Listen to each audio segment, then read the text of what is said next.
Mic check 1 2 1 2. This is the Well You're Not Wrong podcast. I am your wonderful host, Taiwan. And I am your beautiful host, Avi J. Yes, you rocking with the best. Please do not stress. It's Friday, payday Friday. I always feel good to get that young check, you know? Mm-hmm. And on top of that, you just mentioned Payday Friday. At VON, we currently got Black Music History Month with a lot of Black R&B artists out right now that were one-hit wonders. And we referenced Johnny Kemp's song, Just Got Paid. Right. Yeah, on Friday night. Yeah, he was a great one-hit wonder. Wish we could have had some more music out of him back in the day, though. Yeah, I mean, he's still getting paid. I'm sure some nice Right. checks off that song. I wonder, does he own the masters that are, or the publishing for that song? Because that's the song you hear it all the time. So yeah, he's still checking the bag off that. I know he passed away back in 2015, so Oh, it I probably didn't has know to that. go to his estate. Yeah. Yeah, I know he used to perform on like cruises and stuff. with That song. makes so much sense. Yeah, because that's like an anthem for like in the Black community after you get paid and it's Friday and you can go out and kick it. Who we got watching? Hey, IG, What up? who we got? What up, Prada? DJ Prada checking in. All right. Yeah, so Post Malone recently dropped a new album, 12 Karat Toothache. What did you think about it just by having your first listen? Yeah, I feel like I need to sit with this more to give this a proper review. I liked it. I mean, it's I haven't had a chance really to compare it to his last album. I know it's been like 3 years since the album he's dropped before that, but it's some joints on here. I mean, the joint with Doja Cat, he got a joint with Gunna, the Kid Laroi, The Weeknd. I know the one right now with The Weeknd and Cooped Up with Roddy Ricch where it dropped as singles. Lemon Tree is dope. There's some joints on here. Yeah, he has a couple of good songs, you know, like I like the one he has with Doja Cat, I Like You. And also, you know, one right now with Weeknd. But after listening to his album, because, you know, I just listened to it once, just like you did. And, Right. you know, you do have to sit with it. But it sounded like he was talking a lot about struggling with drug addiction, alcoholism, and just addiction. Euthanasia too. That's another joint. Yeah, you know, it seemed like he was. It seemed like he was very troubled. Yeah, I mean, probably, you know, living that rock, like you said, I've been popping pills, been on pills like a rock star. He living that rock star lifestyle, you know, on the road. He's got the face tats, you know. Because that can really mess up your brain when you got when your body's consuming a lot of alcohol, a lot of drugs. Like it's really altering your thinking. It's altering your consciousness. So, yeah, I just hope that this album was what he needed for himself, you know. Yeah, it's also, I feel like they didn't really. I think it's some like renegotiation stuff going on with this. I believe this is his last album on that label. It's just weird. I feel like they didn't really pump these singles up. You know, Post Malone always has, you know, big lead singles for his album. So I feel like this was kind of a different type of rollout. He is headlining though, Lyrical Lemonade Summer Smash Fest going on this weekend. So, you know, I'm sure his fans out there will be looking forward to hearing some of these songs. I wonder how quick they'll know these songs. Like, I feel like he just dropped the album. Yeah. Like, I wonder how many of these songs he's gonna perform. That you can sing along to. Right. Is he gonna perform all of these? Sometimes it only takes a few days. Like, some fans are just. If you're a fan like that, you will know this. Like, if Drake dropped, like when Drake dropped something, I can guarantee that in the matter of 2 days, if he said he wanted to go on tour, all of his fans would probably know all of the lyrics to all of his songs in the matter of a few days. Yeah, well, if it's Drake. I saw Drake the week that Take Care dropped, but he performed the singles that he dropped off Take Care. But he didn't perform. He didn't really perform the album that much because he wasn't even out yet. But in this case, the album just dropped. I feel like you need before you go on tour or do shows. I feel like it's good to at least give about 2 months from your album release date, just to give your fans some time to really learn the words, digest it. Yeah, digest it, sit with it. But although I remember Jay-Z and Beyonce dropped the what was that album? What was their collab album called? Oh God, and I'm a big Beyonce fan too, and it just slipped my mind. The Carters. Yeah, I thought it was All Is Love or something like that. The one? Yeah, the Carters. But whatever the Carters album was, they dropped that on tour. I remember they was already on tour like overseas in the UK, and then they dropped it while they were on tour, and then they announced the U.S. dates, and they did perform the songs off there. So I mean, it's you know. it's kind of a catch-22. It all depends. Sometimes you can drop it and the fans be familiar with it, but I think it's best to give fans some time so that way everybody can sing the words along in the crowd. But that last album was Everything Is Love in 2018. Yeah, but it's like I said, there's some joints on here that I Cannot Be Sadder with Gunna, Euthanasia. I like the Reputation intro, Cooped Up with Roddy Ricch, and the joint with The Weeknd. But overall, like, I gotta sit with this a little bit more. I can't really say too much more. Do you think you need to sit with the Ray Shremmerd song more? Nah, I've been bumping that. That came out a couple of days ago, and I've been bumping that. I've been bumping that at work, bumping that on my way to work. That's a banger. And when I initially, it's a slow banger. It's a vibe. It's a vibe type song. Yeah. I was expecting more of a upbeat. Yeah, more of a party song, a fun song. Yeah, no Flex Zone, no Type, or even a what was the Unforgettable or something. Nah, but that's French Montana. That's song. French Montana, but Sway Lee, I think he wrote, produced it. Yeah. What's the joint with where they did the mannequin challenge? What's that one called? What was that one called? I can't think of the name of it right now, but just more of the upbeat, harder trap type songs. This was more of a vibe, but I really like this. You're saying, just being in denial about being in love, leaving one girl, then get with another girl. Like, I hear a little toxicity in it, but it's a dope song. You like that? I like this. Has been some years since Ray Shremmerd dropped. I believe Ray Shremmerd hasn't dropped since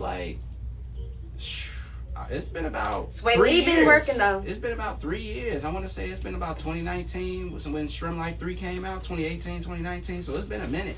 It's time for them to drop some new music.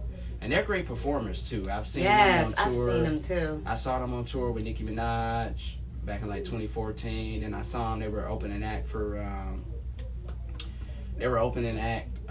Childish Gambino. Yeah, and I seen them at Jackson State. They actually came to perform back in 2014. They performed No Flex Zone, No Type. Me and one of my reporter friends back in college, we actually had the opportunity to interview them. So it was great meeting them. They have a great energy about themselves. So yeah. Yeah, Ray Shremmerd is lit. And for people that don't know, Ray Shremmerd is Eardrummers spelled backwards. Eardrummers is Mike Will made it. Record label, that is who Ray Shremmerd is signed to.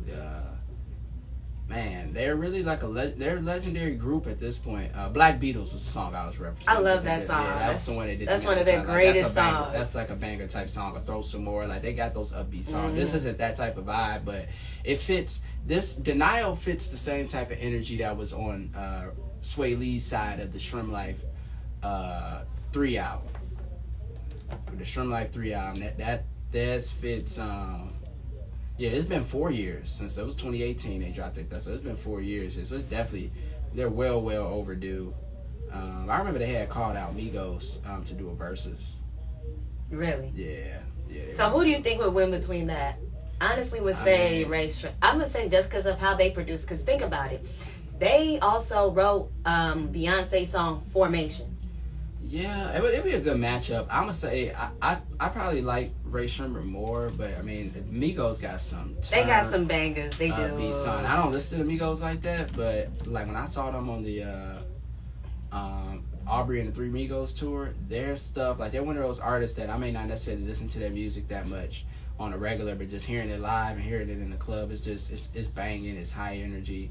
So it just all depends on how how things are set up. But like if it was like club hits only, like I would definitely probably say Migos. But when it comes to like all of the music that was produced, I would say like, how can you really top Sway Lee? It's really hard. I feel like he is so dynamic in the industry right now. Like he's got a lot of versatility. He has so much, rap and sing, and the way his production and stuff is set up. I mean, they got arguably the hottest and best producer producing all of their music, so you really can't go wrong with a Mike Will track. So yeah, I'm looking forward to this. If this is any indication of what the Shrimp Life 4 is going to sound like, I think we gearing up to it's gearing up to be a big year for Ray Shremmerd, and this is a dope single, and I'm looking forward to seeing what's next.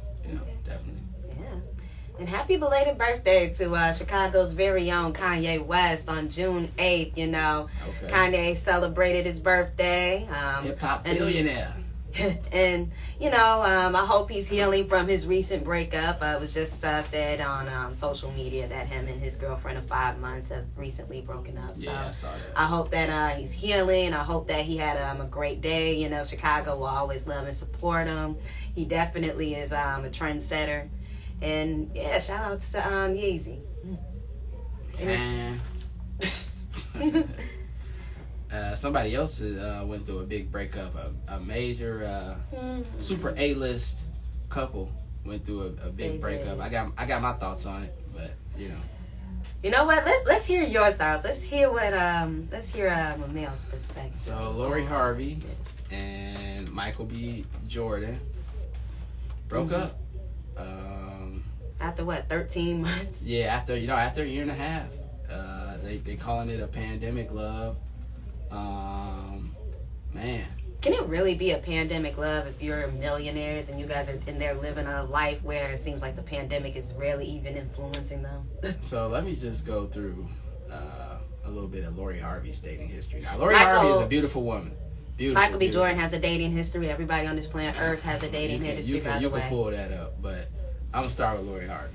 I fell in love with Lori Harvey probably around 2014, 2015. I saw her on the Steve Harvey show, and I thought I was a starter. I'm like, damn, this girl fine. Like, who is this? Like, I was just like, man, she's beautiful. First time ever seeing her. My mom was used to watch the Steve Harvey talk show that he had. And yeah, so far at that particular time, I believe she was dealing with Memphis Depay or something like that. He's like an Olympic athlete, soccer player.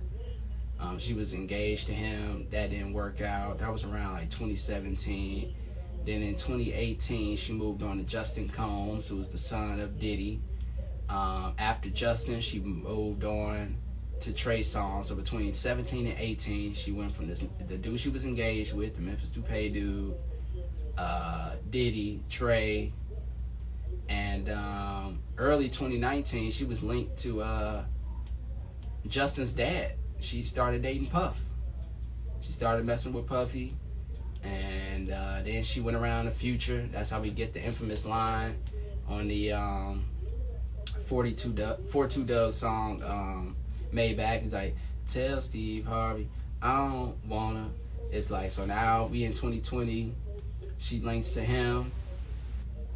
We all know the reference that Meek Mill put on Going Bad. I got Lori Harvey on my wish list. And yeah, so in November 2020, she was spotted around with Michael B. Jordan. I think they made it official in January. They've been together ever since. But like, this girl is a heartbreaker. Like, she's beautiful.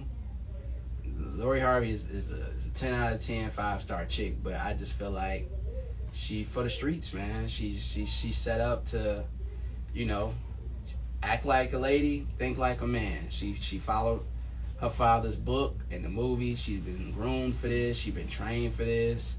And I mean, I'm not saying that if you're not happy to stay in something just to be staying in it, but at the same time, it just comes across that she just floats around and just goes out here breaking dudes' hearts. So that's just my opinion. I personally think that Lori Harvey is for the streets. She's definitely nothing to be walking down no aisle with. Definitely nothing you want to get your heart involved with.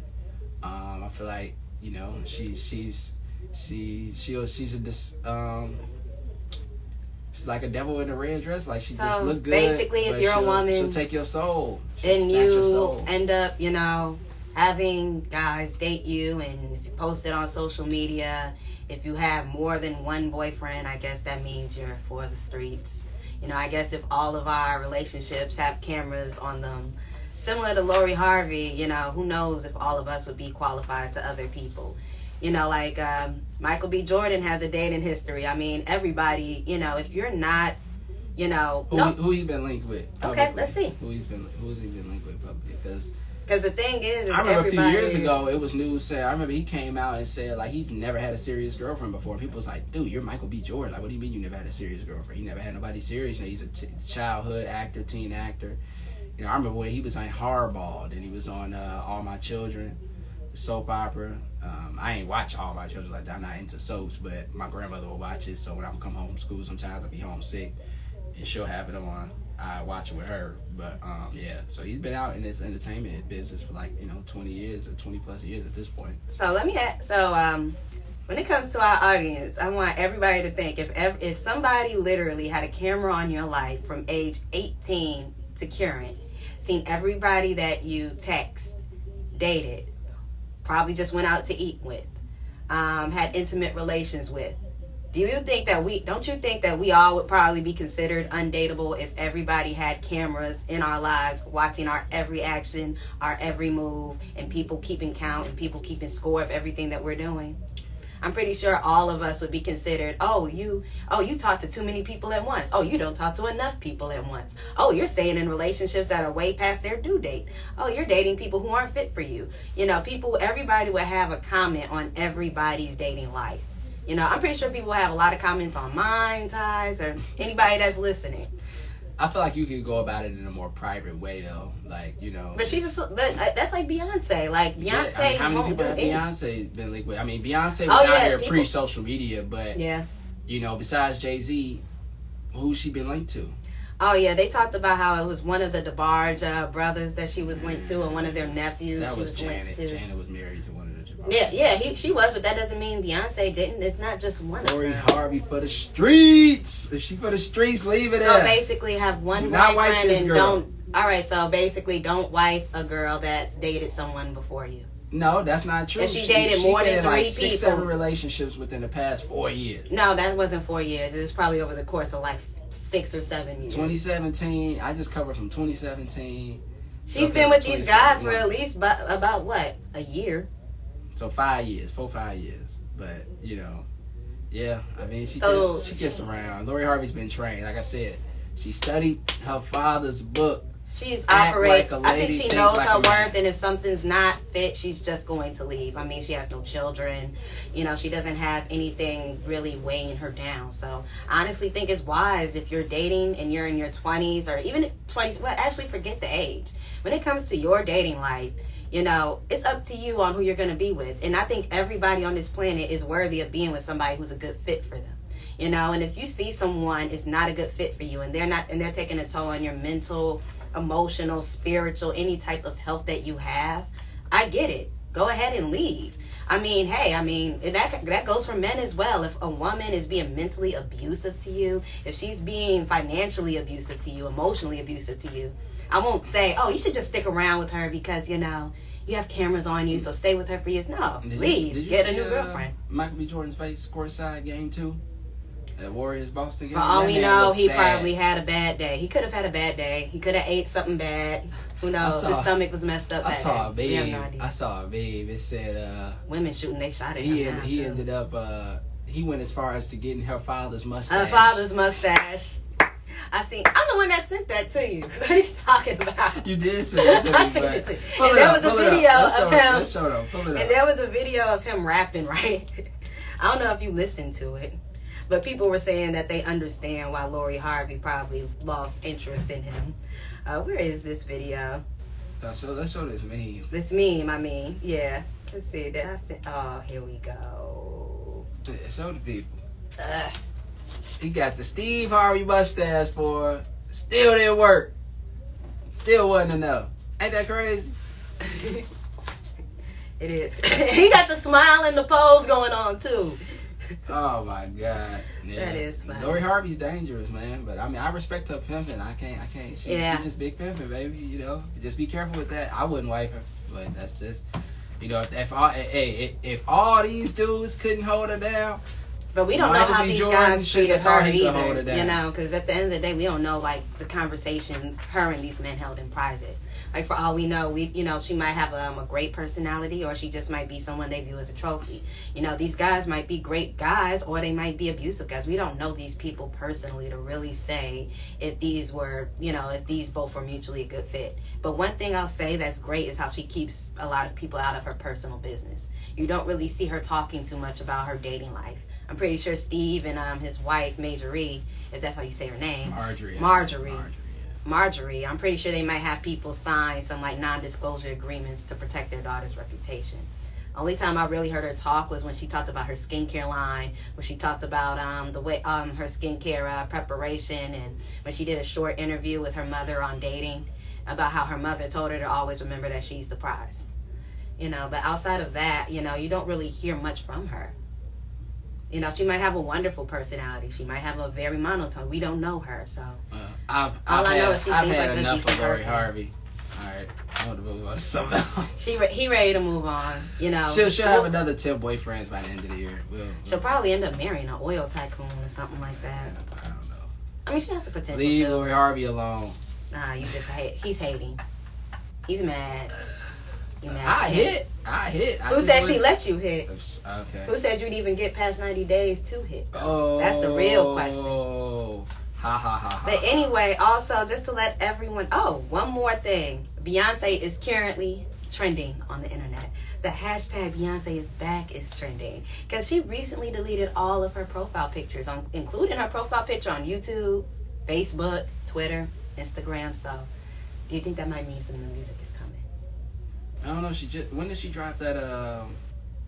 Because Beyonce surprises people. It was about 2 years ago. She dropped that Lion King soundtrack, right? So that was like 2019, I think. Okay, I know she won some Grammys for that. So maybe she is coming with something. She's probably do. I like a new Beyonce album. That'd be dope. Yeah, I would too. She doesn't have to. She's one of those artists that don't have to drop an album. Between Destiny's Child and her solo discography, she solidified her spot. So solidified on the Mount Rushmore, but.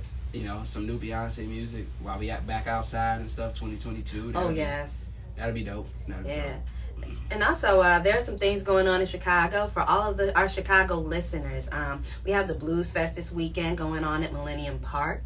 Okay. We have also the Hyde Park Summer Fest at Midway Plaisance, and tickets are currently at $109. All the early bird 75 tickets have been sold out. I believe this is the first year that the Blues Fest has been back since COVID shut everything down. I was fortunate enough to perform at the Blues Fest 3 times, so I'm about Blues Fest out. How can we be able to listen to your performances or see them? Are they online? Some of them are on YouTube. Yeah, I played the Blues Fest in 2017. I was on the Mississippi Juke Joint stage with my band. I was through Donda's house, and then in 2018 I headlined my own 30-minute set with my band. I was on the front porch stage. Then in 2019 I was on the front porch stage again, but I was in a group with a couple other artists, so I was fortunate enough to do it 3 times. It's definitely a dope turnout. A lot of people in the crowd, a lot of people that are really there for the love of the music, support your music. They buying merch, they buying CDs, they buying food, they out there with their families, their kids. It's really a big to do, and I'm glad to see this back out there. I think it's a great platform and a great festival for Chicago. It's something that's been around for years. It's a mainstay.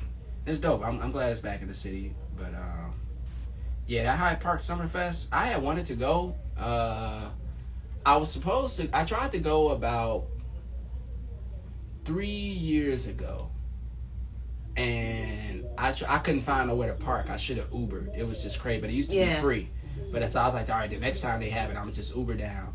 But then these fools taxing now. It's like, 100 and something. I think they're starting at 109, but like this late in the game, they probably taxing like 150, 200 to get in. I mean, it's like a concert. Look at the headliners. Yeah, but I ain't. It's okay. We got Busta Rhymes, Ashanti, Lupe Fiasco on Saturday, Lucky Day, BJ Chicago Kid, and DJ Jazzy Jeff and Janae Ike on Sunday. So. And there's a few more as well. Yeah, I think it's really, really dope. It's a big to do, but I wasn't. They taxing. I'm cool. I'm not going to this, but I won't be either. Not to see them. Unless I was to be able to interview them and be able to, really put something together to give y'all. I thought this was a free thing or whatever. I'm cool. But. Yeah, and Kodak Black and Rod Wave, they're going to be performing at Cross Point Park outdoor venue in the south suburb Hazel Crest, which is where I stay at. Tomorrow, tickets are still available. Also, there's the Paradise Soul Fest going on tomorrow. It's at the Wintrust Arena, and if you're an old school R&B head, El DeBarge will be there, Eric Benet, and the group After 7. Tickets are still available.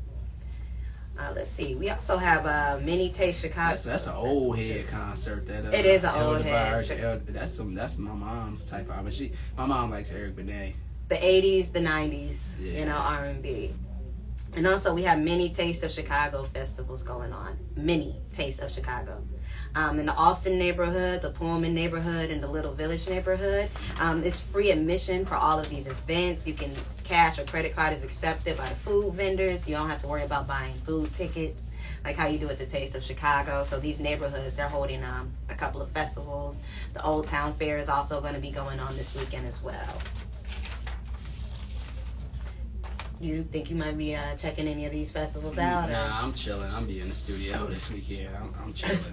I might go bowling, but that's about it. I ain't doing nothing too crazy. And also, for anybody who is in college, I just want to give this reminder out about Barack Obama. He created the Voyager Scholarship, and it offers college juniors financial aid to reduce the stress of debt, plus travel experiences and a network of mentors and leaders to support the transition into public service. This was created to encourage college students to pursue a career in public service, and it will assist in making it happen. Barack Obama recently partnered with the Airbnb CEO, Brian Chesky. And students, they will receive a total of $50,000 in financial aid. $25,000 will be in your junior year, $25,000 for your senior year. And you'll also have a $10,000 stipend and free Airbnb housing. And even after graduating, it will benefit you. Airbnb will supply the students with a $2,000 travel credit every year for 10 years. And the deadline to apply for this is June 14th, 2022, this year at 3 p.m. Central Time. So you just have to log into www.obama.org/Voyager-scholarship. This is dope. I didn't know nothing about this. I think this is a great way for the former president, Barack Obama, to get people to follow in his footsteps and get out here and be senators or aldermen or community organizers. Minorities. If you're a minority, please, BIPOC, Black, Indigenous, people of color, please do this. Yeah, and definitely people that want to get out here and make a difference. Because I feel like people complain about Lori Lightfoot, or they complain about the governor or whatever. Oh, it's nothing. We not seeing no real change for Black people out here. What's the Black agenda? What have they done for us? Like the people that instead of talking about it, be about it. And I did get in this program and get in there and make your difference. So. And Lori Lightfoot, I referenced this last time. She assisted with developing an app, My Shy, My Future, where children, teenagers, and people of actually all ages, you put in your age, and it'll be able to show you all of the things that are age appropriate for you to do in Chicago, so that you'll be able to enjoy the culture of Chicago, be able to have fun, be able to participate in activities, and also be able to meet like-minded people. So the app, once again, is called My Shy, My Future, and it's available on iPhones as well as Androids. She just announced she's running for a second term too. She is. Yeah. I don't think too many people. I don't really think too many people gonna be pleased with that. I don't necessarily think it's her fault. I mean, I didn't know nothing about her really when she ran the first time. I believe I think I voted for Chuy Garcia, or what was the other Black lady? It was another Black lady, Toni Preckwinkle. I had voted for Preckwinkle. Yeah, I didn't, cause I wasn't familiar with Lori Lightfoot. But, a lot of people, Toni Preckwinkle is really huge for education, and I think that's one of the things that really got her audience. People, her supporters. Was her support for education, but also with Lori Lightfoot. She has a strong history with the police department, and I think that's what geared a lot of people to be in support of hers, for police reform and how she has influence over the police department. Yeah. So, I mean, they're both two great candidates, and when it comes to who you're going to support, I guess it's about whose campaign aligns with your best interests. Yeah, man. So, who do you think you're gonna vote for? You gonna vote for Lori next? I like to usually keep my voting takes to myself. Okay. I'm going to do a little bit more research on what their campaigns are currently, because everything grows, everything changes. It's a different Chicago from what it was when Lori Lightfoot previously ran. We're not in a pandemic. or when we're not. Well, we're still in a pandemic, but it's not like everything is fresh and new. Should be in a violence pandemic. We're in an everything right now. So when it comes down to it, I'm gonna do a little bit more research just to understand their campaigns and see how it might align with which one aligns best with the needs of the city. So far, I just pulled up the candidates. You got Cam Buckner, state rep since 2019. Joe Cantanazara, current union president of Lod 7 of the Fraternal Order of Police. You got Frederick Collins, he's a CPD officer. Lori Lightfoot, obviously, the incumbent mayor. Raymond Lopez, Chicago alderman for the 15th ward since 2015. Got Roderick Sawyer, Chicago alderman for the 6th ward since 2011. Roderick Sawyer's running? Yeah, and son of former mayor Eugene Sawyer. I feel like that's dope. He's following his father's footsteps, and I'm a little biased because I grew up with Alderman Sawyer's daughter, so we went to daycare together. Yeah, I interviewed Sawyer. Family. I think he'd probably be a really good candidate. That's a close family friend of mine. So yeah, I'm gonna be rooting for him, man. Definitely, he's the alderman in my neighborhood. So yeah, Chatham. Yeah, it's really dope. I'm gonna do my research, but yeah, I hope Rod do his thing out here. Yeah, that'd be dope. Paul Valles, former chief executive officer of CPS, candidate for governor in 2002, a candidate for mayor, and Willie Wilson, businessman. Oh yeah. He'd be a great candidate that's as well. That's why he was buying that gas for people. He knew what he was doing, getting people to vote for him. And he had a couple of sick goals or whatever. He was buying gas up to like, a certain amount of money. People was lined up down the block when gas first got higher. So. Yeah, Willie Wilson, he's been running for a minute, man. He's been running for multiple positions in office. Yeah, I remember he was at one church and he was giving everyone there $100 and ended up giving the whole entire church congregation like $150,000 in total or something. Yeah. This was back in 2018, by the way. Yeah, well, we'll see. We'll see. I ain't telling nobody who to vote for, but just do your research. And, if you ain't voting, then you can't complain about how things are out here in the city. And, that's true.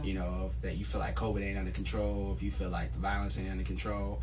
If you ain't voting, don't complain. So get out there and vote so you can,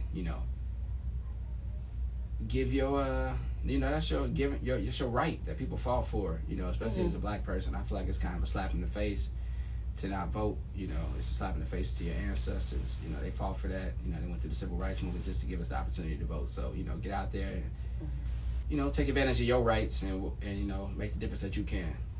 Right. So, we cover everything. I think we did. All right. Well, You're Not Wrong podcast. Yeah. We checking out. Follow us on social media. We're also on if you go on 1690 AM WVON, that's our station. Be able to follow that. My personal Instagram is _AVIJ_. Yeah, and we upload these podcasts weekly on the WVON YouTube page. So definitely, subscribe to that and be on the lookout for that.